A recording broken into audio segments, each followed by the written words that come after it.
Ils avaient tous vraiment menti comme des arracheurs de dents, et je n'hésite pas à employer cette comparaison. Et je me suis dit, pour que tout le système s'empare aussi bien de cette question, est-ce qu'il n'y aurait pas des choses à cacher ?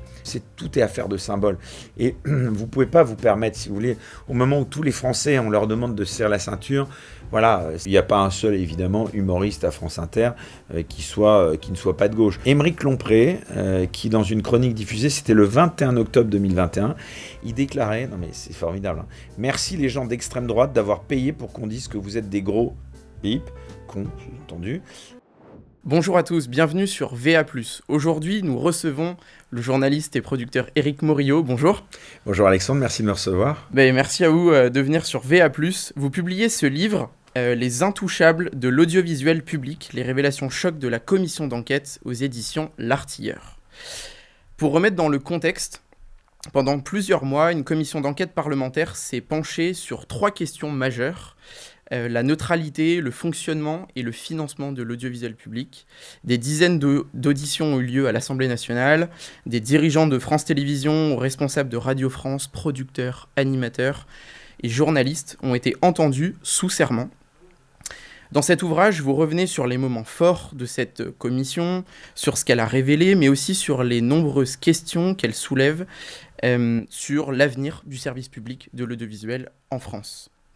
Pour commencer, il y a une citation que vous reprenez dès le début de votre livre de Delphine Ernotte, la présidente de France Télévisions, qui a déclaré « Nous essayons de représenter la France non pas telle qu'elle est, mais telle qu'on voudrait qu'elle soit ».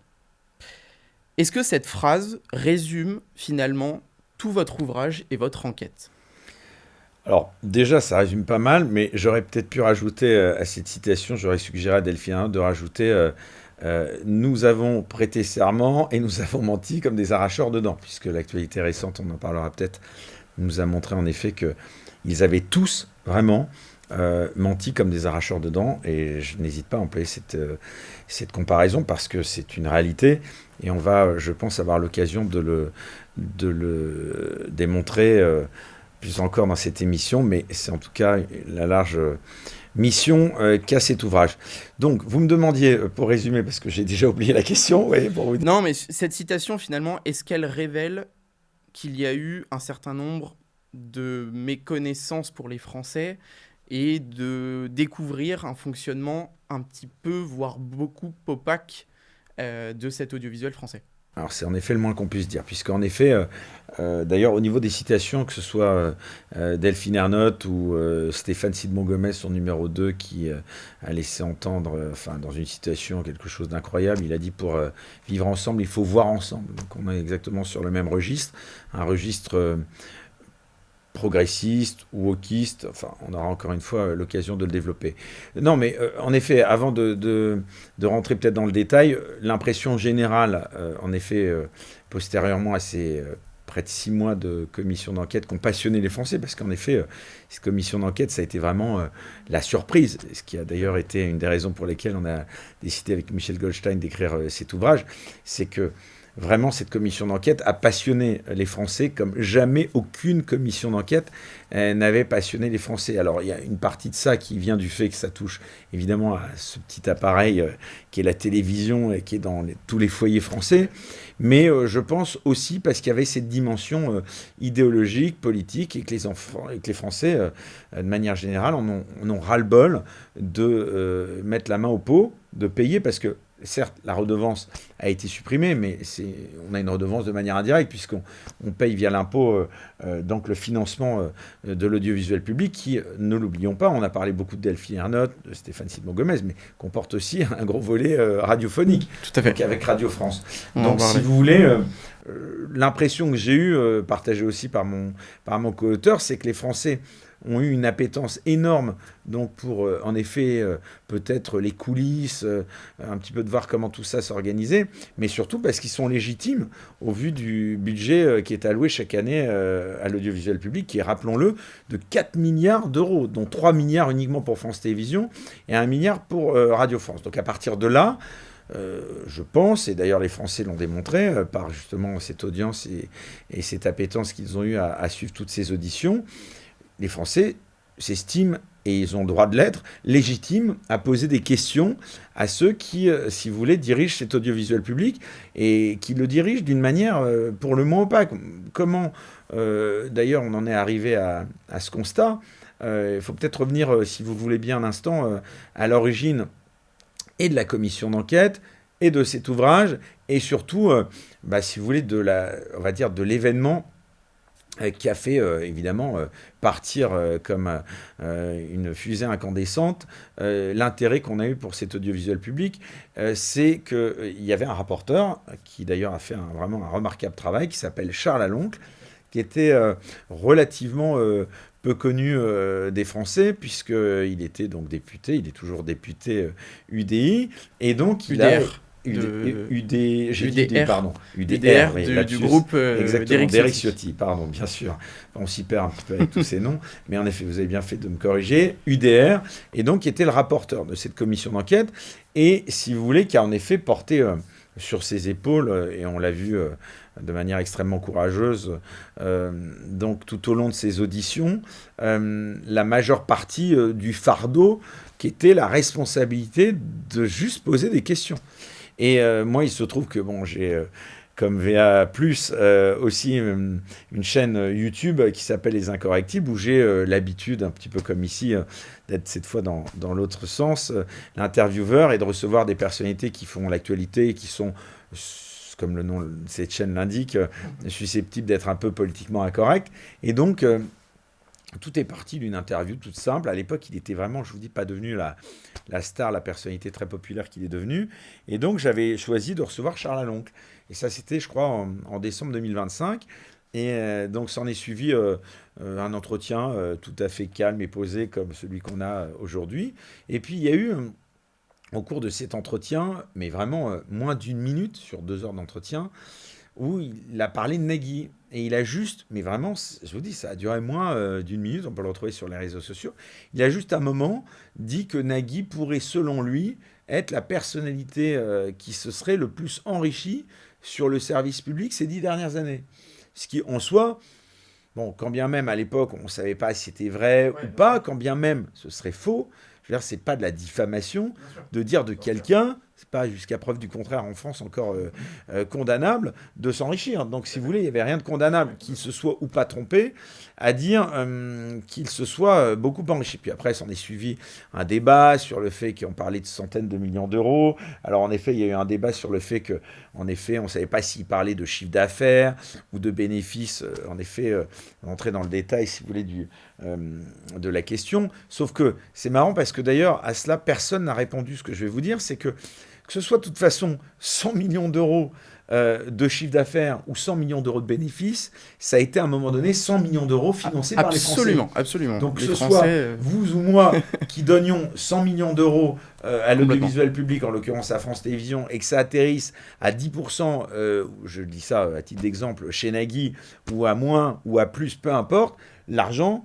il a coûté à un moment donné, enfin ces 100 millions d'euros, ils ont bien été dépensés. Donc c'était à un moment donné juste cette petite parenthèse incise qu'a faite donc Charles Aloncle. Et il avait donc suggéré, ça ramenait d'ailleurs à ce moment-là, je crois qu'on avait parlé aussi, parce que vous êtes trop jeune pour l'avoir connu, mais il y avait eu en 1996, c'est-à-dire il y a plus de 30 ans, sous l'impulsion c'était un sénateur à l'époque, il y avait eu en effet aussi une commission d'enquête qui était, je vous le dis, à l'origine cette fois d'un sénateur qui s'appelait, je crois, enfin j'en suis certain, mais Alain Griottret. Sur le financement des syndicats. Non. Qui était, enfin, oui, c'était peut-être au sein de cette appellation-là, mais en tout cas, qui avait suscité ce qu'on appelle l'affaire des animateurs producteurs. Et donc c'était rigoureusement le même sujet, c'était de poser des questions. En l'espèce, il y avait 3 animateurs qui avaient fait l'objet de spéculations. Il y avait eu à l'époque Delarue, Jean-Luc Delarue qui est décédé, paix à son âme, un certain Arthur et un certain, au hasard, Nagui. Donc ça veut dire qu'il était déjà là en 1996. Et comme quoi, ce qui est incroyable, n'en déplaise à beaucoup de gens qui donc se sont indignés que Charles Aloncle se soit intéressé à ces questions-là, bah voilà, en 1996, il y avait déjà eu un sénateur donc il y a plus de 30 ans, qui s'était intéressé à ce qu'on faisait de l'argent public et qui avait donc révélé ce qu'on appelle l'affaire des animateurs producteurs de l'époque, des voleurs de patates, c'était les Guignols qui les qualifiaient ainsi, ces affaires, ces animateurs producteurs, voilà. Et c'est un sujet sur lequel en plus on va revenir. Et on va y revenir, oui, ce sera... Et rien n'a donc évolué depuis ça. Et donc, à un moment donné, pour revenir à ma petite interview qui a suscité une volée de bois vert de la part de Nagui et de tous ses petits copains de France Télévisions, voilà, à la suite des déclarations de Charles Aloncle, Nagui, quelques instants après, quelques jours après, s'était indigné de ce qu'avait dit Charles Aloncle et avait posté sur Instagram en 10 pages un post d'indignation en disant que c'était une honte, qu'il était sans doute anti-vegan, voire égyptophobe. Enfin, c'est ça, il y avait une question de racisme. Il y avait une partie, aussi sans doute, je l'espère pour lui, d'ironie, pas très drôle en l'occurrence, mais surtout c'était lamentable. Mais ce qui est assez dingue, c'est pas tant cette anecdote sur Nagui dont on se contrefout, en l'occurrence un peu quand même, mais c'était de voir, si vous voulez, l'impact qu'il y avait eu cette simple petite déclaration dans une émission avec tout... Bon, c'est m'accorder un grand honneur, messieurs qui étaient somme toute assez confidentiels, vous voyez, qui m'a d'ailleurs, je le remercie d'ailleurs Nagui, merci Nagui, de m'avoir même lors de la commission d'enquête bien cité, puisque voilà, j'en attendais pas tant, mais si vous voulez... D'ailleurs, ça prouve déjà qu'il n'y a plus tellement de médias grand public mainstream qu'aujourd'hui, n'importe quel média, aussi bien ici, du moment qu'il y a une petite phrase qui peut sortir et faire le buzz, on peut avoir autant d'influence que des grands médias. Mais bon, moi, la première impression que j'ai eue, je me suis dit, mais c'est pas possible. Au-delà du côté, bon, moi j'étais évidemment assez content qu'on parle de mon émission, mais au-delà de ça, je m'étais dit, mais comment est-ce qu'il est possible qu'une interview avec un député UDR, vous avez bien fait de le rappeler, somme toute, pas encore très connu, qui n'était pas voué à le devenir forcément, suscite autant, si vous voulez, de réactions, mais vraiment d'une virulence qui était colossale. Et donc, à la suite de ça, je me suis dit, pour que tout le système soit aussi susceptible, sensible, je vous épargne tous les débats que moi-même j'ai eus, aussi bien sur les réseaux comme sur X que sur LinkedIn, où j'ai eu des anciens patrons du service public qui me sont tombés dessus, où j'ai eu des joutes qui étaient vraiment violentes, hein, incroyables. Et je me suis dit, pour que tout le système s'empare aussi bien de cette question, est-ce qu'il n'y aurait pas des choses à cacher ? Et puis suite à cela, justement, lors d'une autre émission, j'ai rencontré un ancien rédacteur en chef de France Télévisions que je ne connaissais pas spécialement, qui s'appelle Michel Goldstein, et qui m'a, d'ailleurs, il faut lui reconnaître cette idée, c'était la sienne, qui est venu me voir à l'issue d'une émission et qui m'a dit, écoutez, voilà, je vois que vous êtes très intéressé par ces questions, est-ce que ça vous dirait qu'on écrive un livre ensemble ? Et donc je me suis dit, quelle bonne idée, écoutez, j'ai jamais écrit de livre, pourquoi pas, laissez-moi un petit instant, il faudrait peut-être qu'on trouve un éditeur. Et puis donc j'ai testé un peu dans mon entourage, et voilà, en gros, ça a été un éditeur d'ailleurs à qui je tiens à rendre hommage, qui s'appelle donc L'Artilleur, dirigé par Damien Serriex, et qui a tout de suite dit, banco, on y va. Et si vous voulez, on s'est dit 3 choses à ce moment-là. On s'est dit, première chose, même constat, c'est pas possible que des gens du système se sentent juste agressés, parce qu'en gros, c'est quand même dingue, la représentation nationale, qui représente donc les Français, vous et moi, veulent juste avoir quelques réponses à des questions. Il n'y avait aucune volonté parano à avoir derrière cela. Bon, ça, c'était la deuxième raison. Et puis surtout, on avait, et ça c'est maintenant utile de le rappeler parce qu'aujourd'hui le rapport a été publié, toutes les auditions sont toujours disponibles, mais à l'époque il y avait quand même une crainte que tout ce travail de 6 mois d'audition, donc près de 200 personnes auditionnées, 70 auditions, enfin un travail colossal, qui avait suscité sur justement YouTube des audiences colossales, il y avait un risque que tout ce travail tombe aux oubliettes parce qu'il n'y avait pas du tout de certitude que le rapport du rapporteur, donc Charles Aloncle, soit publié. Donc on s'est dit avec Michel Goldstein, déjà un livre, ce sera un peu plus compliqué, donc il faut que pour la mémoire, si jamais le rapport n'est pas publié, on rapporte ce qui nous a semblé le plus marquant parmi ces 6 mois de commission d'enquête.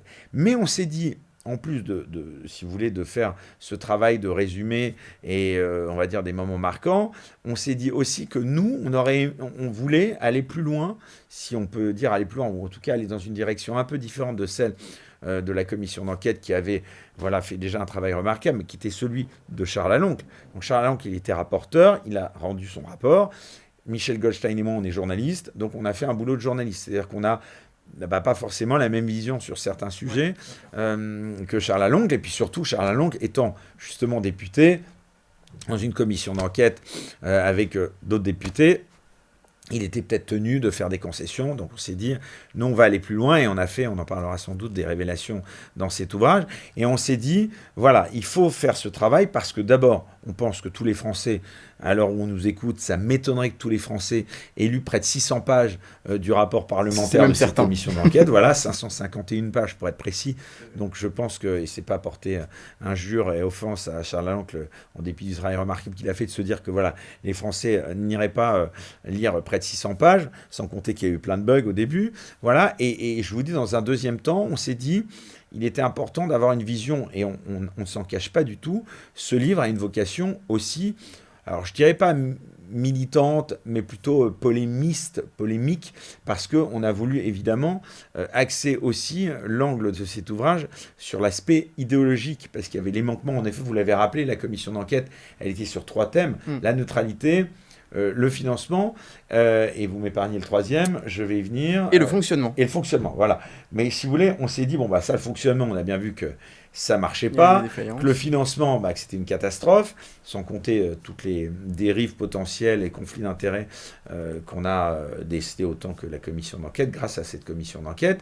Et puis, voilà, il y avait tout cet aspect qui était neutralité, qui a été un petit peu moins mis en avant par les journalistes, qui s'en sont un peu moins indignés, et qui est tout autant, si ce n'est le plus grand scandale, au-delà du fait qu'ils ont tous menti, je vous le redis, comme des arracheurs de dents.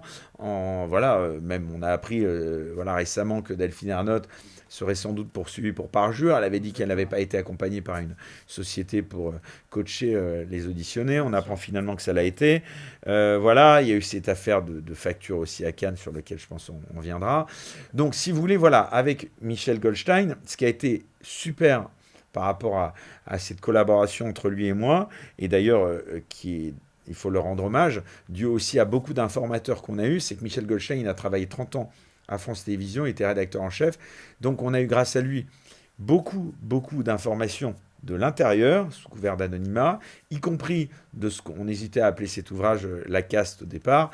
Bon, puis finalement, on a appelé ça les intouchables de l'audiovisuel public, on pensait que ça correspondait encore mieux, mais la caste, voilà, on a eu même quelques personnes, évidemment, qu'on ne dévoilera pas, qui devaient avoir des moments de culpabilité, et donc on a eu quelques représentants de la caste qui, sous couvert d'anonymat, nous ont filé des infos, et puis moi, il se trouve que depuis longtemps, je m'intéressais quand même à ces sujets, donc j'avais eu aussi à l'extérieur, pas qu'à l'intérieur, mais des producteurs qui travaillaient pour le service public, avec qui j'étais en contact, eux aussi, sous couvert d'anonymat, grâce, c'est formidable cet outil LinkedIn, l'outil professionnel. Et donc, j'ai eu l'occasion d'avoir beaucoup d'entretiens avec... D'abord, j'ai beaucoup échangé de manière quasiment anonyme, enfin, j'avais les identités, mais je ne les voyais pas, et puis à un moment donné... j'ai évidemment eu des entretiens longs où on a eu beaucoup de révélations sur le fonctionnement et sur les dérives, sur des clauses absolument incroyables qui figurent dans les contrats de production, qui sont empreints de wokisme et de progressisme. Et voilà, on va revenir sur ça. Et est-ce que vous pensez finalement que cette commission et ce sujet n'est pas arrivé après la révélation de l'affaire, comme on a appelé Patrick Cohen et Thomas Legrand? Parce qu'on les a donc surpris, des journalistes les ont surpris autour d'un café dans Paris, de mémoire à 2 pas de l'Assemblée. C'était les journalistes de l'Incorrect, avec des représentants du Parti Socialiste. Et on pouvait imaginer une certaine connivence dans les propos, que l'on distinguait très bien. Est-ce que finalement, ce n'est pas ce moment-là qui a accéléré ce souhait d'Éric Ciotti et de son groupe de créer cette commission d'enquête, finalement? Alors, en effet, Alexandre, vous avez raison de le souligner. Je pense que ça y a participé grandement, parce qu'en effet, déjà, le cas Patrick Cohen pourrait à lui seul être un cas d'école de cette commission d'enquête où, encore une fois, on a assisté, alors on peut s'y arrêter quelques instants, en effet, d'abord, le cas de Patrick Cohen par rapport à cette, on va dire, affaire, qui était un véritable scandale, donc, où en effet, c'était donc l'Incorrect qui avait révélé cela. où Patrick Cohen et cet autre journaliste, dont tout d'un coup le nom... Thomas Legrand. Voilà, Thomas Legrand, pardon. Eh bien, si vous voulez, était pris dans la main, dans le sac. Et si vous voulez, ce qui est incroyable, c'est des méthodes qu'emploie Élise Lucet dans ses émissions. Dans ses émissions. Et là, quand c'est Patrick Cohen et Thomas Legrand, alors là, on touche à l'intime, on n'a pas le droit. Et alors, ce qui est encore plus formidable, c'est qu'il y a eu je crois qu'il y a un comité d'éthique à France Télévisions, enfin c'est pas le même je crois, c'est le comité d'éthique, je crois que c'était l'ancienne ministre de la Culture Albanel qui était à la tête de ce comité d'éthique, qui s'est réuni et qui a en gros dit, forcément, circuler, il n'y a rien à voir, donc ils ont été complètement blanchis, si je puis dire, par France Télévisions, enfin c'est ubuesque, donc par rapport à cela. Et alors Patrick Cohen, voilà, là où c'est intéressant, bon, je ne vais pas aller plus en détail sur cette affaire, parce que voilà, je crois que les faits parlaient d'eux-mêmes. Ouais, bon voilà, ils étaient aussi neutres que je suis chinois. Et si vous voulez, ce qui est absolument incroyable, c'est que Patrick Cohen, lui, lors d'audition, la meilleure défense, évidemment, c'est connu, c'est l'attaque. Au-delà de sa volonté d'attaquer Charles Laloncle, à chaque fois qu'on lui posait des questions, soit il répondait lui-même par des questions, alors qu'il n'était pas à ce moment-là dans un rôle de chroniqueur ou d'animateur, il était face à la représentation nationale, et surtout, il n'a rien dit. C'est pour ça que je vous dis, au-delà de ça, et ça renvoie encore à la première question que vous m'avez posée, c'est surtout l'opacité qui règne autour de tout France Télévisions et de son fonctionnement qui est sidérant. Et Patrick Cohen, l'exemple le plus flagrant, c'est qu'à un moment donné, on lui a demandé son salaire, par exemple, à Patrick Cohen, parce qu'au-delà de l'aspect idéologique, ce monsieur est payé quand même par les subsides de l'État, donc on était légitime en tant qu'employeur, puisque nous sommes, vous et moi, l'employeur de Patrick Cohen, sauf qu'il a répondu, je n'ai pas à vous répondre parce que je ne suis pas payé par France Télévisions, mais je suis payé par, en l'occurrence, une société, on va dire écran, mais qui la société de production qui produit C'est à vous, qui s'appelle Troisième Œil Production, mais qui est une filiale du groupe Media One, on en parlera, qui est un des gros mastodontes de la production pour France Télévisions. Et donc, il s'est caché derrière, ce qui est formidable, le fait qu'il était payé par une société privée, pour dire, je n'ai pas à vous répondre, je ne suis pas payé par le service public, je suis payé par une société privée. Sauf que, évidemment, la dite société privée, elle retire son budget pour payer Anne-Elisabeth Lemoine et toute l'équipe de C'est à vous, d'un budget de production public, financé par les Français. Donc, si vous voulez, voilà, ça c'est un exemple parmi tant d'autres. Et à l'heure où on se parle, c'est absolument incroyable. Autant on a eu le salaire d'Élise Lucet, de Léa Salamé, le salaire de Patrick Cohen, je pense, est un des secrets les mieux gardés de la République. On n'a pas réussi à percer la porte du coffre-fort, ni Michel, ni moi, ni d'autres, parce que je pense qu'il ferait du buzz, celui qui pourrait annoncer le salaire de Patrick Cohen. Non, on n'a pas réussi. On a obtenu plein de choses, mais le salaire de Patrick Cohen est un des secrets, je vous dis, les mieux gardés de l'audiovisuel français. Donc je ne sais pas ce que ça veut dire. Est-ce qu'il est dramatiquement faible, auquel cas... Voilà, moi je pense que c'est plutôt... pas forcément cette option, mais plutôt dans l'autre sens. Mais enfin, voilà. Donc ça, c'est un exemple parmi tant d'autres. Et puis alors, il y a en effet toutes ces dérives, en effet, vous l'avez souligné. Alors là, ça peut, en effet, engager la discussion. Avant cela, peut-être des dérives idéologiques, wokistes. Mais moi, j'aimerais, si vous le voulez bien, un instant qu'on reste quand même sur cet aspect financier. Parce que, alors je ne sais pas si peut-être les questions sur, non, je vous en prie. Sur l'aspect production. Et là, c'est vraiment, là, on a découvert, enfin, je veux dire, c'est un tonneau d'ADN qu'on a découvert. C'est absolument incroyable. Donc, on a découvert qu'il y avait des choses incroyables. Par exemple, mais ce qui a été révélé donc, par la commission d'enquête. Donc, par exemple, Nathalie Darrigrand, qui, au hasard, était directrice générale de France 5, donc qui a mis à l'antenne C'est à vous, eh bien, Nathalie Darrigrand a été pendant très longtemps donc directrice de France 5, et donc a mis à l'antenne beaucoup de programmes, mais pour pas beaucoup de boîtes de prod. C'est-à-dire que France 5, en gros, il y a deux mastodontes de la prod audiovisuelle qui se partagent les productions, ce qu'on appelle de flux d'émissions de contenu de France 5. Il y a le groupe Media One, donc comme je vous le disais, C'est à vous. Et puis, il y a une petite boîte de production d'apparence, parce qu'elle n'est plus tant que ça, petite, mais qui ne faisait pas tant que ça parler d'elle avant cette commission d'enquête, qui s'appelle Together Media, qui est une société qui a été créée par Renaud Levanquim. Alors Renaud Levanquim, c'est intéressant parce que c'est un poids lourd, un des plus grands noms de la réalisation et de la production de l'audiovisuel français. Il a travaillé pour les plus grandes émissions des plus grandes chaînes. Il était notamment très longtemps le producteur du Grand Journal sur Canal+. Et le producteur du Grand Journal a des sommes de production qui étaient, paraît-il, absolument incroyablement élevées. Et si vous voulez, voilà, quand Vincent Bolloré a repris le groupe Canal+, et qu'il a découvert, notamment aussi celui de Thierry Ardisson, le budget de production, il a fait du ménage, il a coupé dans la production. Il a proposé, je crois, à l'époque, à Thierry Ardisson, c'était la moitié du budget qu'il avait. Thierry Ardisson, paix à son âme, a considéré que voilà, il avait un tarif et que s'il avait diminué par 2 ses coûts, ça voulait dire qu'il prenait x2 de manière pas très clean. Bon, il a préféré voilà, rentrer en conflit, je crois, avec Vincent Bolloré. Ça s'est terminé voilà, par une affaire en justice. Et puis voilà, il y avait quelqu'un d'autre qu'on a un peu moins cité, c'était Renaud Levanquim, qui a été débarqué vraiment de manière assez violente, assez sèche de Canal+, parce que voilà, les coûts de production, paraît-il, de ce monsieur étaient colossales pour le Grand Journal. Et chose incroyable, ce monsieur, eh bien, il a rebondi très peu de temps après, exactement au moment où Delphine Ernotte est devenue présidente de France Télévisions. D'ailleurs, à un certain moment, quelqu'un très proche de Renaud Levanquim, je ne sais pas, je pose peut-être la question, qui s'appelle Xavier Couture, avait été très proche de Delphine Ernotte aussi, un ancien dirigeant d'ailleurs de Canal+ et de TF1. Et si vous voulez, il a créé cette société, Together Media, en même temps qu'il a créé avec Guillaume Lacroix, et on en parlera parce que c'est une raison pour laquelle je vous en parle, c'est qu'il a créé un média qui s'appelle Brut, cofondé avec Guillaume Lacroix, qu'il a revendu d'ailleurs pour une somme astronomique, plusieurs centaines de millions d'euros, au groupe dirigé par Rodolphe Saadé, BFM, l'année dernière. Et si vous voulez, à côté de ça, donc il a créé Together Media, une boîte de prod. Et si vous voulez, voilà, Nathalie Darrigrand, à l'époque, est directrice générale, donc achète des contenus à ce monsieur pour donc France 5. Et puis, il se trouve que Nathalie Darrigrand, voilà, pour diverses raisons, est remerciée de France Télévisions.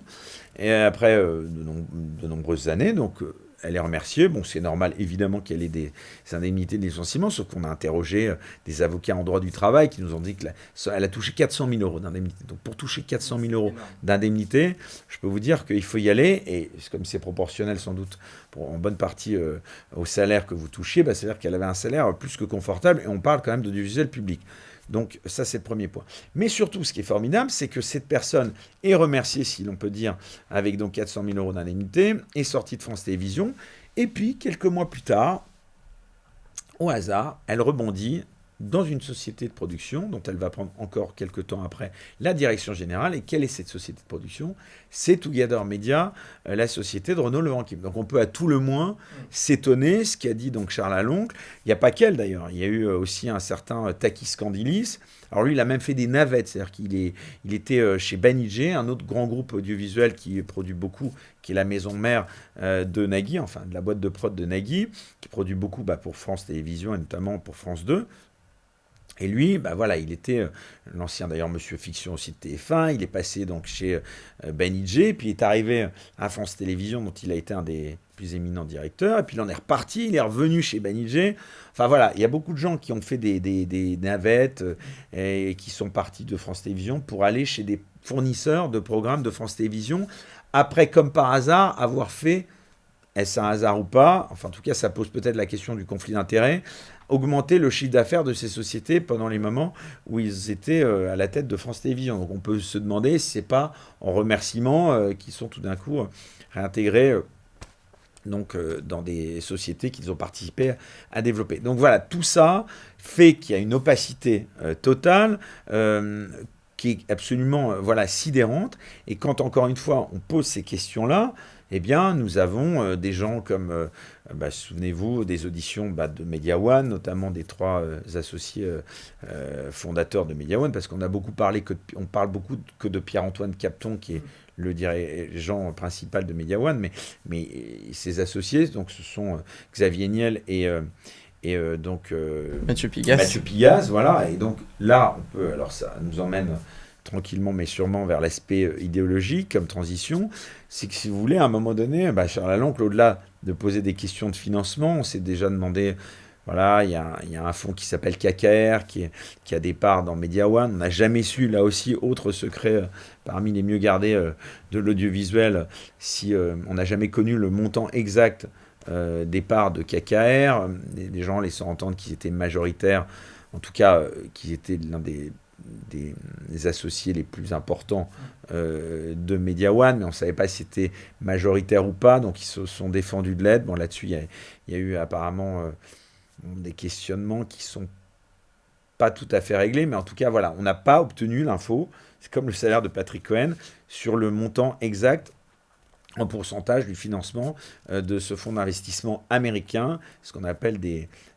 fonds d'investissement plus très agressifs. C'est-à-dire que c'est des boîtes qui, en général, des KKR ou BlackRock ou Blackstone, ne sont pas des boîtes connues en fonds d'investissement mondiaux pour être des boîtes qui investissent comme ça pour la beauté de l'investissement. Ils veulent du rendement et ils veulent un retour sur investissement en général assez rapide. Et donc nous avons ces trois associés. En l'occurrence là, je parle des trois associés fondateurs.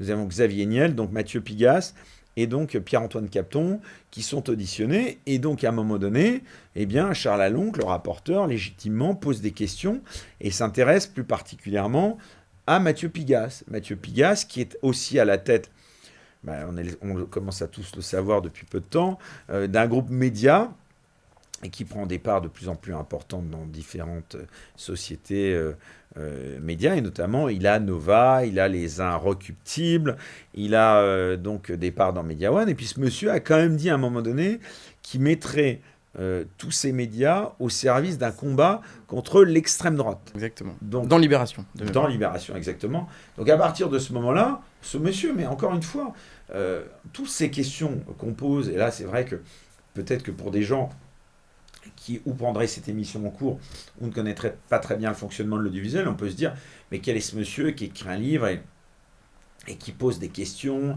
et qui s'indigne? Je ne m'indigne pas. Si on parlait de TF1 ou d'M6 et de financement privé et de sociétés privées, il n'y aurait pas de débat. Je veux dire, Nagui pourrait être payé 3 milliards d'euros la semaine.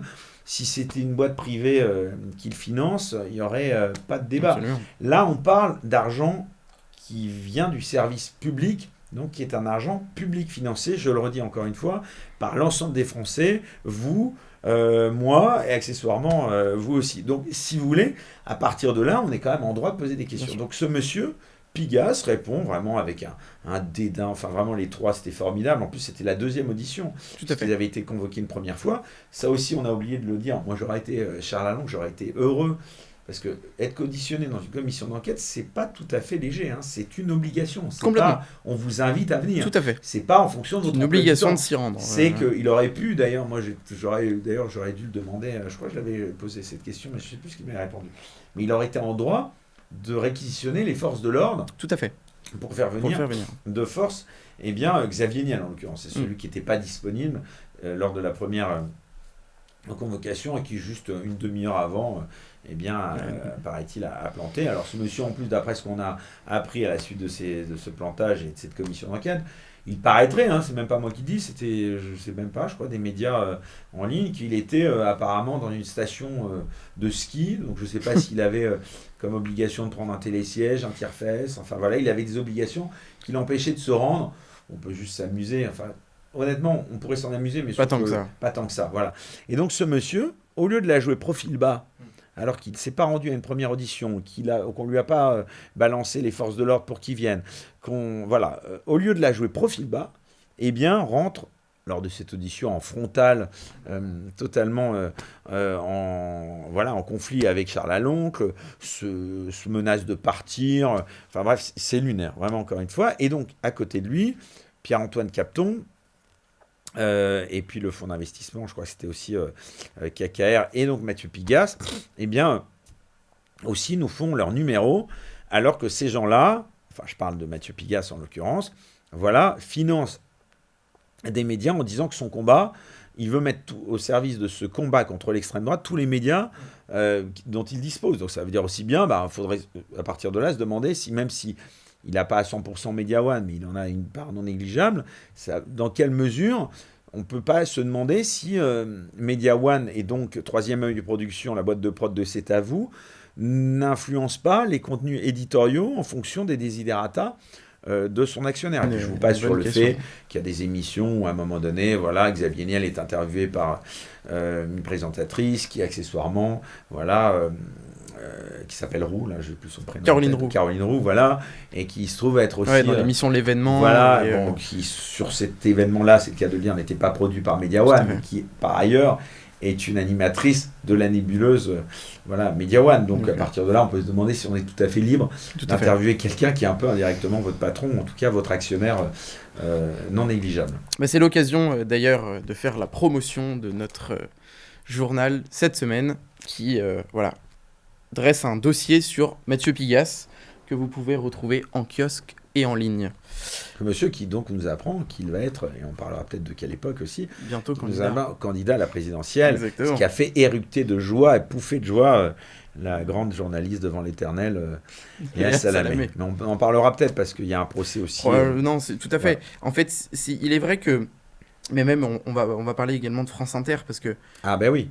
En fait, l'audiovisuel, les deux sont quand même très liés. Laurence Bloch. L'ancienne directrice de France Inter de 2014 à 2000, je crois, vraiment récemment. Voilà, à 2022, je crois. Elle avait même affirmé que le progressisme, je ne l'ai pas tiré de mon chapeau, je l'ai sorti du cahier des charges. Exactement.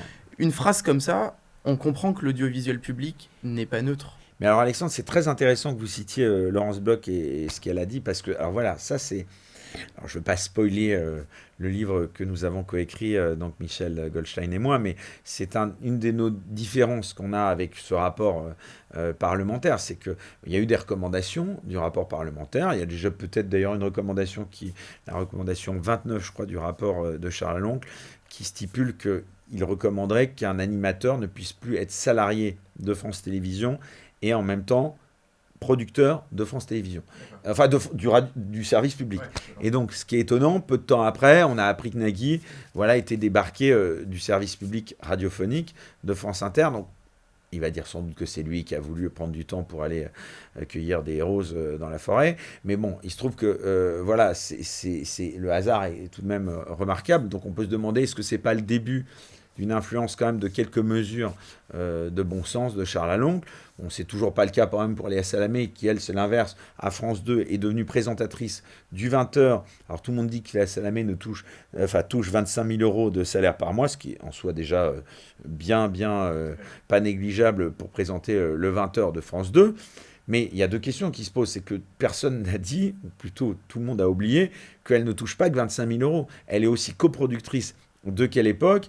Et pour être un petit peu dans la production, je peux vous assurer que la plupart des revenus, quand les gens sont à la fois producteurs et salariés, la plupart des revenus viennent essentiellement de la production. Donc je n'ai pas le détail, là aussi secret bien gardé, du montant de dividendes que s'alloue Léa Salamé, Hugo Clément, son coproducteur, sur quelle époque. Mais j'imagine qu'à deviner comme ça le budget d'une case comme la deuxième partie de soirée sur France 2 le samedi soir, qui était celle, je crois, qu'il y avait à l'époque Ardisson, Ruquier, qui était, je crois, à l'époque de l'ordre de 200 000 euros, l'émission. Voilà, donc on doit être dans cet étiage-là, à des marges qui ne sont pas négligeables. Je vous laisse imaginer, divisé par, même si ils sont plusieurs à se partager la coproduction, c'est pas négligeable. Donc ça, c'est le premier point. Donc déjà, de Charles Aloncle, c'était des points très précis sur l'économie. Il y a eu, alors on en parlera peut-être, des gens comme Arnaud Ngacha, qui sont... C'était ma question suivante. Pardon, alors... Non, mais c'est très bien qu'on en parle, parce qu'effectivement, Arnaud Ngacha, pour rappel, c'est un ancien adjoint... C'est Superman, d'abord. Oui. C'est Superman. Ouais. En fait, c'est un ancien adjoint socialiste d'Anne Hidalgo à la mairie de Paris. Voilà. Et dans le même temps... Magnifique. Il cumule deux places. Il cumule, en fait, effectivement, deux jobs. Il est directeur unité des programmes à la direction des antennes opérations spéciales, et des opérations spéciales de France Télévisions. Télévisions. Il y a plein de titres différents. Bon, comment on explique je vous dis, ce sujet? C'est un surhomme, il ne dort pas, ce monsieur, sûrement. Mais c'est un petit peu comme Léa Salamé, parce que ça renvoie, les deux sont liés, vous voyez. C'est intéressant de parler d'Arnaud Ngacha juste après avoir parlé de Léa Salamé. Léa Salamé, elle est présentatrice du 20h. Je peux vous dire, pour être un peu journaliste quand même, j'étais présentateur de journaux sur des chaînes info, je peux vous dire qu'être présentateur d'un 20h, je ne l'ai jamais été, c'est un boulot, je pense, à temps complet. Donc déjà, je vois pas tellement quand elle a du temps pour, si vous voulez, elle doit déléguer. Mais vous voyez, ce sont des boulots à temps complet quand même. Donc c'est quand même déjà, ça interpelle. Comment est-ce qu'on peut cumuler autant de fonctions, évidemment avec des rémunérations, quand on est censé rien que sur un poste avoir un boulot à temps complet? Arnaud Ngacha, il est formidable. Ce monsieur, il est directeur, je vous dis, en charge des opérations. Alors spéciales là-dessus aussi, je vous dis, ça a été un bloubi-boulga. On n'a jamais trop compris de quelle opération spéciale il avait été en charge. Je crois que c'était le Téléthon, mais il y avait d'autres choses. Ça allait du Téléthon au Festival de Cannes, en passant par le 14 juillet. Il n'y en a pas tous les jours, et je veux bien qu'on prépare le Téléthon, c'est 2 jours par an. Ça ne demande pas 1 an de préparation, je pense, à temps plein. Enfin, voilà, je pense qu'il y a beaucoup de gens qui travaillent sur le Téléthon. Il n'y avait pas que ce monsieur Arnaud Ngacha. Et donc, ce monsieur, à l'époque, eh bien, il était en effet maire adjoint en charge de l'international à la mairie de Paris avec Anne Hidalgo. Et alors, chose absolument incroyable d'ailleurs, parce qu'on a interrogé beaucoup d'avocats pour évidemment appuyer nos propos, et puis là je vous en parle de manière un peu plus légère, mais je veux dire dans le livre, je peux vous dire, tout a été relu, surlu, pour pas qu'on ait, vous en doutez, des procès. Donc on a interrogé des avocats en droit du travail notamment, qui étaient stupéfaits des avantages qu'il y avait. Alors là, pour le coup, c'est pas que la tête dirigeante et que la caste, c'est tous les salariés de France Télévisions qui dérogent à toutes les règles les plus usuelles qu'on a dans une société, notamment voilà, financée par des fonds publics. C'est-à-dire que quand ils sont licenciés ou pas, ils ont des indemnités bien, bien supérieures à ce qu'est la norme. Et donc ce monsieur, d'ailleurs, on n'a pas compris ce que m'a dit un des avocats en droit du travail, il n'a pas compris pourquoi dans la défense qu'il avait, il aurait dû dire que c'était un temps partiel. Non, ce monsieur continue de dire non, c'est deux temps pleins. Bon, bah alors, voilà, je vous l'avais dit dans votre question. Comment est-ce qu'on peut occuper 2 temps pleins? Voilà, alors il se mettait soi-disant en congé. Bon, il y avait des trucs, mais c'était pas clair du tout. Voilà. Donc ça, c'est la première. Et c'était 100 000 euros d'un côté et 60 000 euros de l'autre.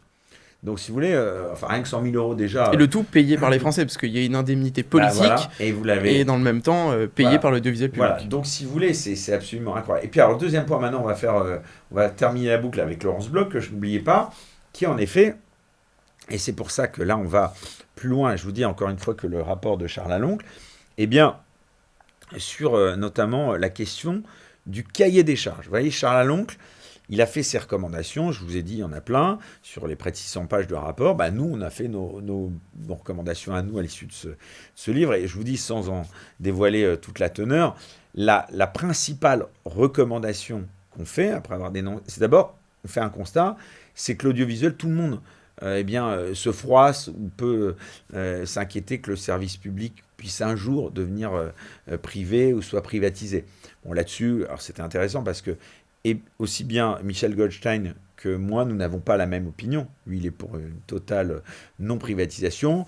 Moi, je n'ai pas arrêté d'ailleurs de le dire, et ça en a étonné quelques-uns. Par exemple, je pense que Jordan Bardella, récemment, selon moi, a fait une erreur politique en disant que si le RN arrivait au pouvoir, il privatiserait intégralement France Télévisions. Moi, à titre personnel, je suis évidemment pour qu'on nettoie tout ça et qu'on s'en empare, mais ça passe pas par une privatisation, selon moi, à 100%. Je pense que de garder une chaîne de service public et une radio de service public, ça ne me choquerait pas. Simplement, je pense, à la différence donc d'autres personnes, qu'on n'a pas besoin d'autant de chaînes de service public à la télévision, qu'on n'a pas besoin d'autant de stations de radio de service public. Voilà, donc il y a peut-être une juste mesure, un juste milieu entre on touche à rien, on garde dans l'État, et une privatisation complète. Et c'est là où je vous dis, je me différencie de la recommandation de Jordan Bardella. Et à la suite de ça, au départ, on s'est dit avec mon co-auteur, mais on a réalisé quelque chose, tout le monde s'inquiète que l'audiovisuel public soit privatisé, mais l'audiovisuel public, il est déjà privatisé de facto. Voilà. Alors ça fait un peu un effet de manche comme ça. Non, parce que nous, on l'appuie d'arguments. C'est que l'audiovisuel public, tout le monde s'inquiète qu'il soit privatisé, mais il a déjà été privatisé, simplement. Il n'a pas été privatisé par les gens que redoute évidemment la caste en place. Il a été privatisé par la caste elle-même, c'est-à-dire toute une caste de personnes qui viennent des mêmes réseaux, des mêmes écoles, des mêmes circuits, des mêmes, je vous dis, on s'est intéressé, c'est le premier chapitre du livre, sur, en effet, le parcours de Delphine Ernotte. Par exemple, Delphine Ernotte, il y a plein de gens, alors il y a aussi, on peut s'y arrêter un petit instant, je ne veux pas faire trop long, mais Delphine Ernotte, par exemple, on a découvert des choses, mais qui sont incroyables. D'abord, il y a une loi qui date de 2013 qui dit que qui stipule que pour être candidat bien, à la présidence de France Télévisions, il faut, et c'est à tout le moins normal, de l'expérience et des compétences. En l'occurrence, bien évidemment, dans le domaine, c'est-à-dire dans les médias. Qu'est-ce qu'on découvre? Que Delphine Ernotte, toute remarquable qu'elle puisse être intellectuellement, sa seule expérience, c'était Orange. Mais Orange, bon, à ma connaissance, bon, alors évidemment, ils ont des petites parts dans plein de choses, mais c'est pas un média en tant que tel, si vous voulez.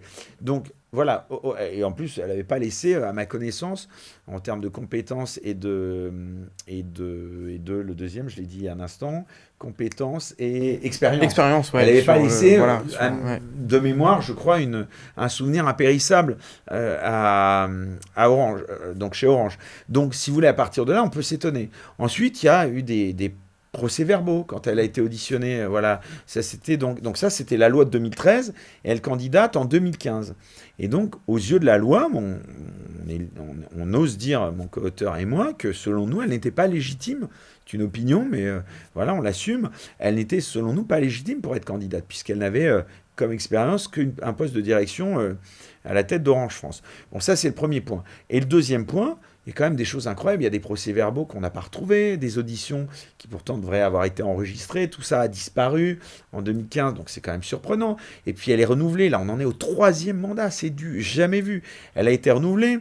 La Cour des comptes, bon là-dessus, je vous encourage vraiment évidemment, je vous renvoie à cet ouvrage, mais enfin, c'est un naufrage complet au niveau de la gestion des finances de France Télévisions. Une histoire de mail qu'on n'a pas alors retrouvé, voilà, vous avez la Cour des comptes, le 3e président de la Cour des comptes, un certain Nasser Meda, qui, lorsque vous avez Charles Aloncle et le président, d'ailleurs Jérémy Patriétus, qui, voilà, à un moment donné, interview, donc Nasser Meda de la Cour des comptes pour lui demander, voilà...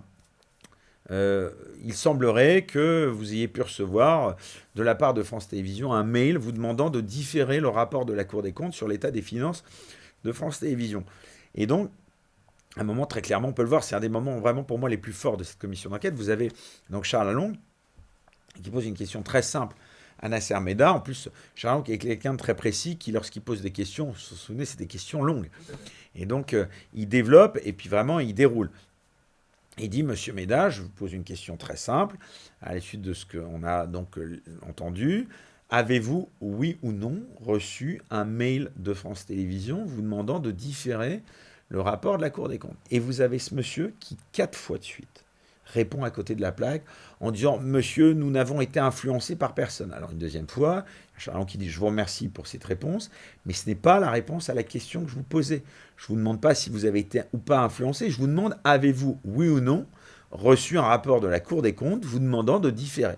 Une deuxième fois, bon, je vous l'ai épargné 2, 3, 4 fois, il répond en disant « Mais je ne sais pas pourquoi, je vous redis que nous n'avons été influencés ». Et donc il ne répond jamais à la question, ce qui évidemment laisse... Autre cas, eh bien, évidemment, peut-être secret de nouveau défense. C'est peut-être un des secrets les mieux gardés. Et je pense que vous comprendrez peut-être par l'ellipse ou par mon silence que peut-être des personnes disposeraient de ce mail. Ce mail existerait peut-être. Je vous laisse déduire de ma question ce qu'il faut en déduire. Ce mail existerait peut-être. Ce mail aurait peut-être été vu par des gens peut-être pas si loin de vous, de moi, mais le problème, c'est qu'il y a très peu de gens qui ont été officiellement en contact s'ils l'ont ce mail. Donc, il y a des gens qui devaient sans doute être protégés. Donc, il se pourrait que si ce mail a existé, il ne puisse pas être divulgué. Si jamais ce mail avait existé, hein, on n'en est pas sûr du tout. Mais en tout cas, si jamais ce mail a existé, et si jamais des gens l'ont vu, eh bien, ce qui est terrible, il y a peut-être impossibilité à des gens de le produire, parce que ça mettrait en danger certaines personnes. Voilà. Mais en tout cas, il y a des choses étonnantes. Donc, au final, Delphine Ernotte a été reconduite pour un 3e mandat.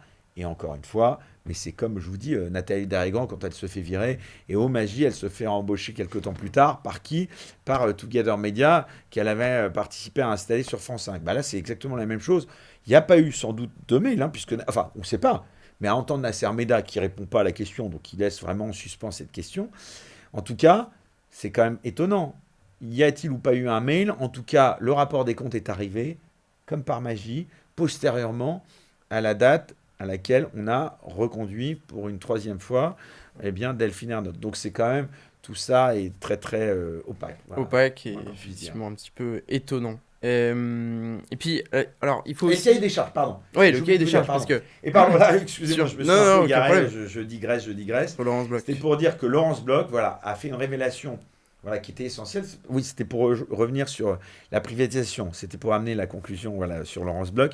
C'est-à-dire que Michel Goldstein et moi arrivons à la conclusion de ce livre, et je vous dis, c'est une des conclusions, c'est que cette caste a privatisé de facto l'audiovisuel public. Donc là, vous seriez en droit de me dire, bon, bah, qu'est-ce qu'il faut faire pour aujourd'hui, quelle est votre recommandation? Bah, nous, la recommandation que nous faisons avec Michel Goldstein, c'est qu'il faudrait peut-être renationaliser, si je puis dire, ou en tout cas redéprivatiser de cette caste, eh bien, l'audiovisuel public. Donc ça commence par quoi? Eh bien, c'est un aveu. Laurence Bloch nous a dit clairement qu'en gros, si on dit que le service public aujourd'hui, il y a une dérive wokiste, progressiste, idéologique, Laurence Bloch nous confesse que c'est pas sorti de son chapeau, qu'elle a tiré du cahier des charges. Donc on a découvert à ce moment-là qu'il y a tout un ensemble de textes qui régissent les rapports du service public, évidemment avec l'État, et c'est donc inscrit dans le cahier des charges entre l'État et donc les sociétés de service public, aussi bien pour Radio France que pour France Télévisions, où il y a on en parlera peut-être après pour les producteurs, il y a des clauses, on va dire, de promotion de la diversité dans les contrats des productions qui doivent être mises. Et donc, sur Radio France, eh bien, Laurence Bloch elle-même nous confesse que finalement, elle n'a pas sorti son chapeau et que cette volonté progressiste, wokiste, vient de textes qui sont extraits du cahier des charges. Et ce cahier des charges, il est la responsabilité de l'État. Donc aujourd'hui, c'est une des conclusions à laquelle on arrive dans cet ouvrage, c'est qu'il faut réécrire ce cahier des charges. Et pour écrire ce cahier des charges, il faut qu'il y ait une volonté politique.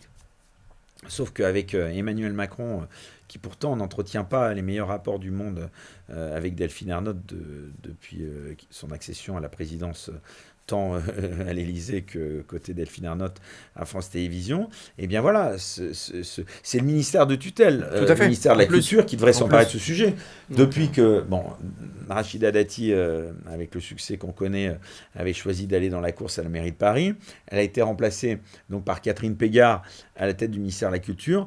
Que n'avez-vous fait, Madame Pégard, depuis la remise de ce rapport, donc après 6 mois de ce travail qui a passionné les Français? Que n'avez-vous fait?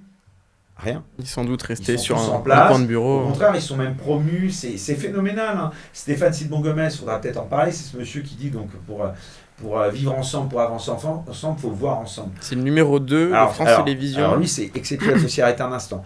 Stéphane Sidbon-Gomez, alors il n'y a pas plus d'expérience dans les médias, ni d'expérience que ça bosse, si ce n'est même encore moins.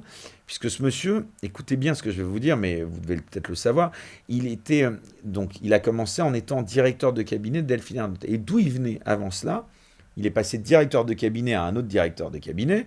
Il était directeur de cabinet de Cécile Duflot, à Europe Écologie Les Verts. Donc il est passé son expérience dans l'audiovisuel, si on peut dire, c'était directeur de cabinet de Cécile Duflot à Europe Écologie Les Verts. Est-ce que déjà, Alexandre, est-ce que vous imagineriez possible que le directeur de cabinet, au hasard, de Marine Le Pen ou de Jordan Bardella devienne le numéro 2 du service public?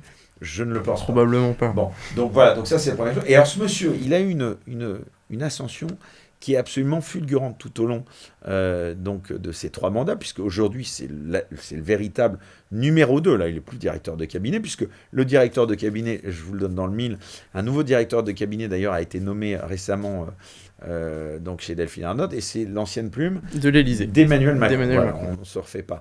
Donc voilà, et donc ce monsieur, donc Stéphane Sidbon-Gomez, il est aujourd'hui le numéro 2 omnipuissant, tout-puissant de France Télévisions, et il a repris. C'est donc Charles Alonque, ça c'est incroyable, qui me l'a dit.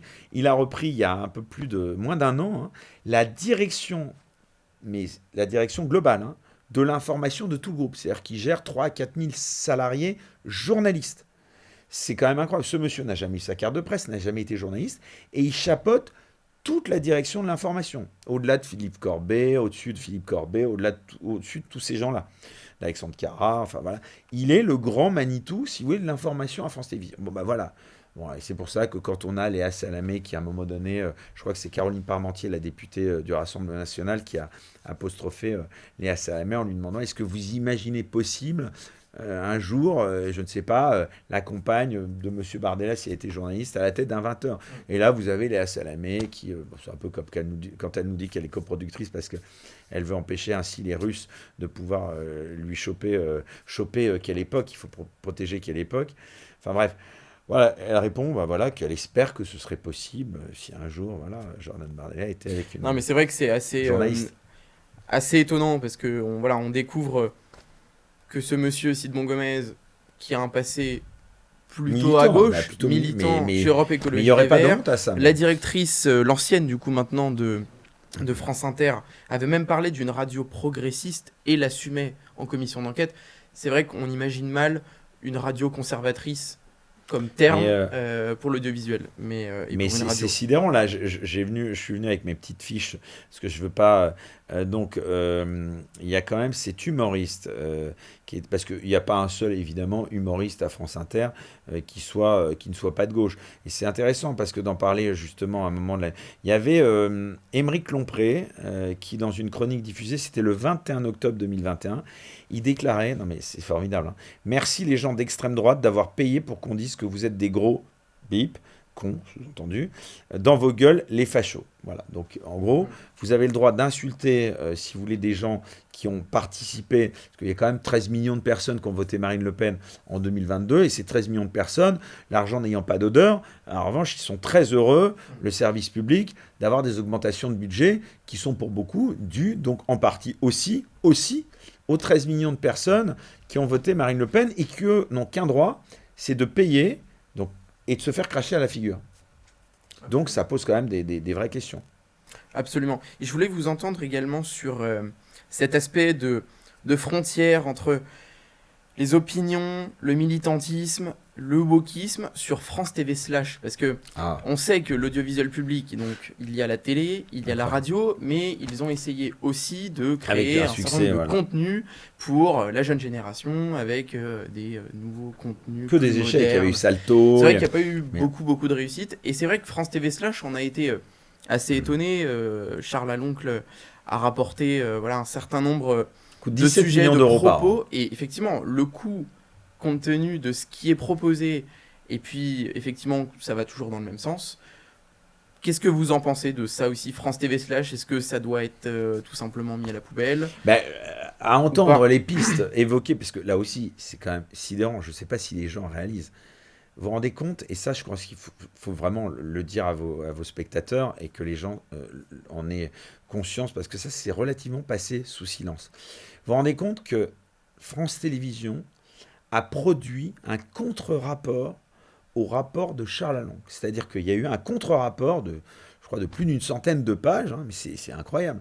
Donc on se demande évidemment, pour que des gens aient pondu un rapport, bah, il faut bien l'avoir écrit, ça a été du travail, du temps qu'ils n'ont pas consacré, je ne sais même pas s'il n'y a pas des sociétés extérieures qui sont peut-être venues en appui, mais enfin, vous imaginez quand même, vous avez la représentation nationale qui fait une commission d'enquête, qui représente donc la commission d'enquête dans laquelle il y avait des députés de toutes les, j'allais dire les obédiences. Parce qu'à un moment donné, d'ailleurs, Delphine Ernotte est aussi très proche de quelques réseaux, notamment maçonniques, voilà, la Grande Loge Féminine de France, on pense qu'elle en est assez proche. Donc il y a beaucoup de réseaux qui se sont mis en action pour aider à l'accession de Delphine Ernotte et de membres éminents de la caste. Eh bien, vous vous rendez compte qu'il y a eu un contre-rapport qui a donc été écrit, mais ça, je n'ai même pas de mots pour qualifier, enfin, je veux dire, ces gens-là, mais se croient tout permis, ont un sentiment d'impunité, mais je veux dire, pour en arriver à vous permettre, quand vous êtes vous-même présidente d'une société de service public, de pouvoir aller contre un rapport fait par donc la représentation nationale dans laquelle siègent dans cette commission d'enquête des députés de tous les partis politiques, enfin c'est un affront, mais c'est même pas un mépris, c'est une insulte, là en l'occurrence, même pas seulement à Charles Oncle, mais à la représentation, Oui, tout à fait. puisqu'il est censé Et être donc un aux Français, rapporteur. Donc aux par la même Français, donc occasion. on n'est plus à ça près, à commencer par les 13 millions de personnes, en effet, comme je vous le disais, qui ont voté Marine Le Pen en 2022. Et on va arriver sur la fin de notre échange. J'avais une question sur les mesures. Effectivement, vous présentez un certain nombre de mesures. Quelles seraient peut-être les 3 mesures à prendre tout de suite si voilà, les parlementaires se saisissaient du sujet Alors, les mesures... pour sauver l'audiovisuel public? Alors, je vous dis, la mesure principale, c'est la seule que nous proposons, et nous sommes les seuls à le faire, c'est la réécriture du cahier des charges. Ça, ni le rapport de Charles Aloncle, ni d'autres personnalités des médias le suggèrent. Nous, on dit, voilà, tout est politique dans l'audiovisuel. Ça, faut arrêter de se cacher et de se cacher derrière notre petit doigt. Tout est politique. Donc, évidemment, voilà, il faut réécrire le cahier des charges. La neutralité, de toute façon, ils ont confié, on l'a dit dans deux sonores qu'on a réussi à se récupérer, ce qu'on appelle des webinaires, où vous avez ce qu'on appelle le top management, qui n'a de top que le nom, qui se réunissent, ils ne savent pas gérer la pluralité. Bon, ils sont totalement incompétents sur tout, ils gèrent comme des neuneux cet audiovisuel public au niveau aussi bien de la neutralité, au niveau du financement, puisque c'est même la Cour des comptes qui le dit. On a passé sous silence, c'est une des révélations qu'on fait dans cet ouvrage en 2023, où on a réussi à se procurer une facture du Majestic au Festival de Cannes, qui était de 1 700 € la nuit, où ils sont pris vraiment la main dans le pot de confiture.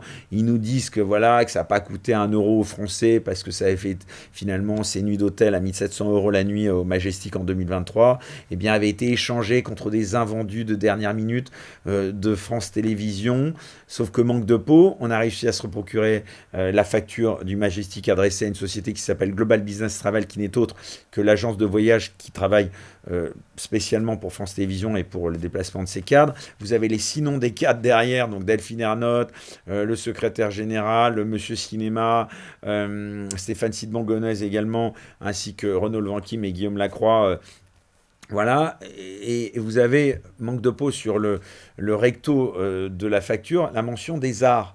Donc en général, vous avez une facture de plus de 120 000 €, et donc il y a eu 85% d'arts versés. En général, quand vous versez des arts dans les hôtels, et ça met à mal toute leur version, c'est que vous y êtes pris à l'avance, et que c'est justement pour sécuriser votre chambre d'hôtel, sinon l'hôtel va engouffrer vos arts. Donc c'est-à-dire que le truc de dernier moment, d'abord je vous encourage à prendre en dernière minute aussi une chambre d'hôtel à Cannes, c'est en général assez compliqué. Et puis alors voilà, donc ça c'est la première chose, donc ça met complètement à mal ce qu'on appelle la convention de bartering de troc, qui pourrait justifier éventuellement que vous auriez échangé gratuitement. Et d'ailleurs, ça ne veut rien dire, parce qu'il faut rendre hommage à Jean-Jacques Cordival, un syndicaliste du syndicat CGC Média, qui a révélé aussi cette affaire, qui est en justice, qui pourrait d'ailleurs valoir des soucis à Delphine Ernotte.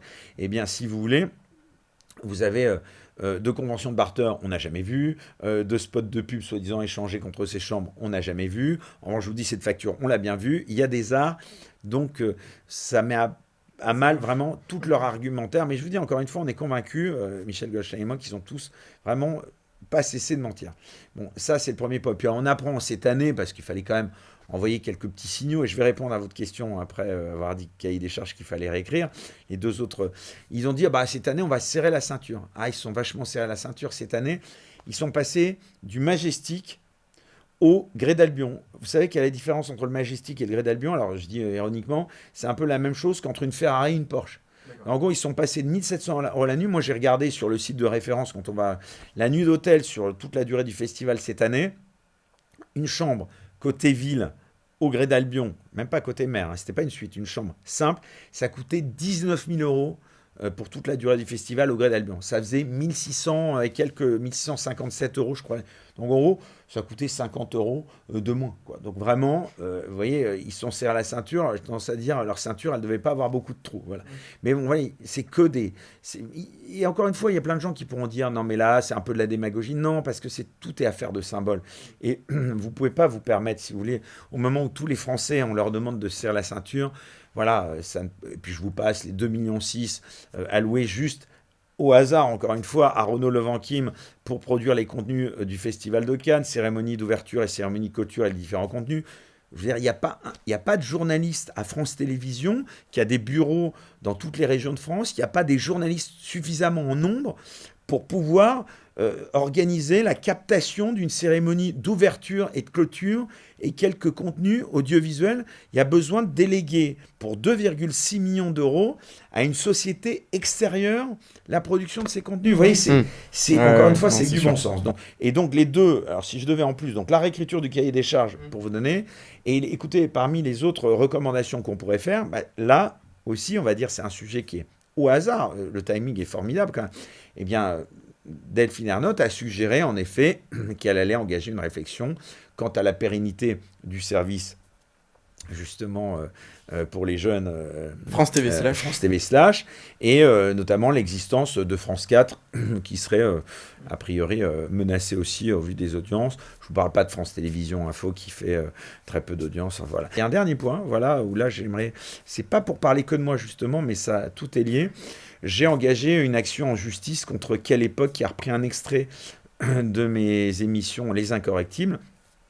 Et vraiment, c'était une émission que j'avais faite avec Daniel Guichard. Et donc, à un moment donné, voilà, il y avait à l'époque, c'était Philippe Cavrivière qui était l'humoriste de Quelle Époque. Et donc, il a repris un extrait de mon émission. Et donc, moi, je découvre ça stupéfait un jour en regardant Quelle Époque.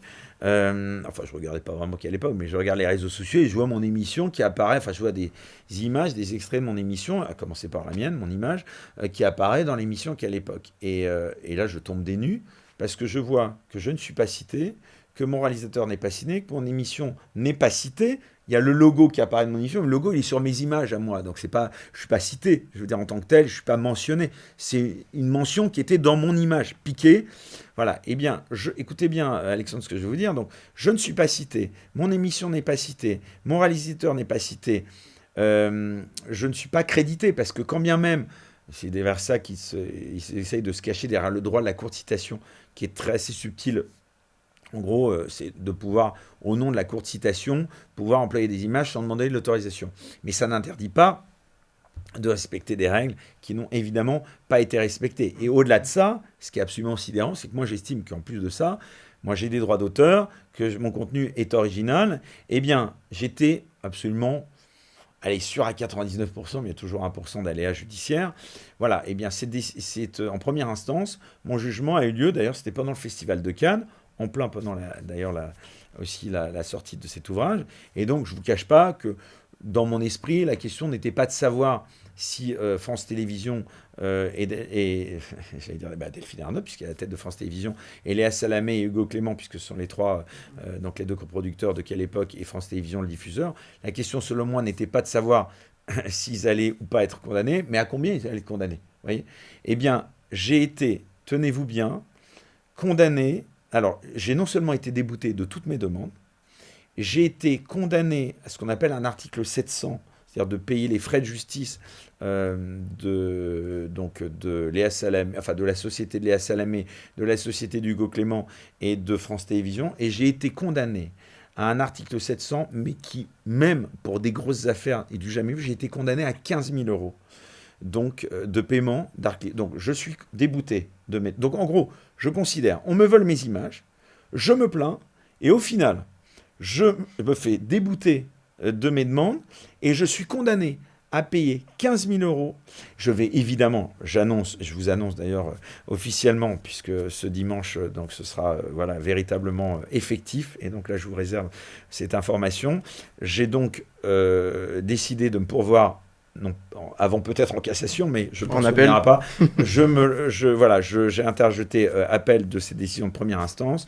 Je suis extrêmement confiant parce qu'on va soulever d'autres points qui n'ont pas été soulevés en première instance. Et voilà, je fais appel donc contre Winter Productions, Marinka Prod et France Télévisions. Et pourquoi je vous dis ça? Pardon d'avoir fait un tout petit peu long sur la fin, mais c'est important parce que si ces décisions... Et je vous dis, je suis extrêmement confiant en appel. D'ailleurs, ce qui fait jurisprudence en général, c'est l'appel et la cassation, pas la première instance. Donc on oubliera très vite la décision de première instance. Eh bien, si, ce que j'espère, je gagne, je ne gagne pas que pour moi. Parce que ces décisions fera jurisprudence, il y a très peu de jurisprudence. Et ça voudra dire, à l'heure actuelle, ça veut dire que si on s'en réfère à la décision de première instance, ça veut dire que c'est le Far West, que tout le monde, tous les médias mainstream, en l'occurrence, peuvent s'approprier le travail, et je ne parle même pas du droit moral, parce que j'ai aussi le droit de ne pas vouloir que ma tête, elle apparaisse dans l'émission de Léa Salamé, qui, comme vous pouvez l'imaginer, n'est pas quelqu'un que j'estime hautement. Donc voilà, donc si vous voulez tout ça, on va évidemment s'en expliquer en appel, longuement. Ils ne vont pas regretter qu'on aille en appel. Mais en tout cas, voilà, ça veut dire que si ces décisions n'est pas révisée, eh bien c'est le Far West, qu'on peut tous piocher sur Internet le travail de VA+, le travail des Incorrectibles, le travail d'autres médias comme les nôtres, pour lesquels on dépense de l'argent. Ce sera très intéressant parce que, au-delà de mon affaire, c'est tout l'écosystème des médias, ce qu'on appelle alternatifs, mais qui demain seront peut-être peut-être que les mainstream d'aujourd'hui deviendront les alternatives de demain, et nous, les mainstream de demain, voilà. En tout cas, ce sera peut-être l'occasion de vous réinviter pour le tome 2. Une fois que j'aurai gagné, voilà. et que j'aurai gagné, on appelle. Mais voilà, merci beaucoup d'être venu nous voir, Éric Morillo. À vous, Alexandre. Vraiment, je rappelle le titre de votre livre, Les Intouchables de l'audiovisuel aux éditions L'Artilleur. Public. Exactement. Et vraiment, un très chouette livre qui effectivement révèle un certain nombre de choses. Merci beaucoup. C'était un plaisir. Merci beaucoup, Alexandre.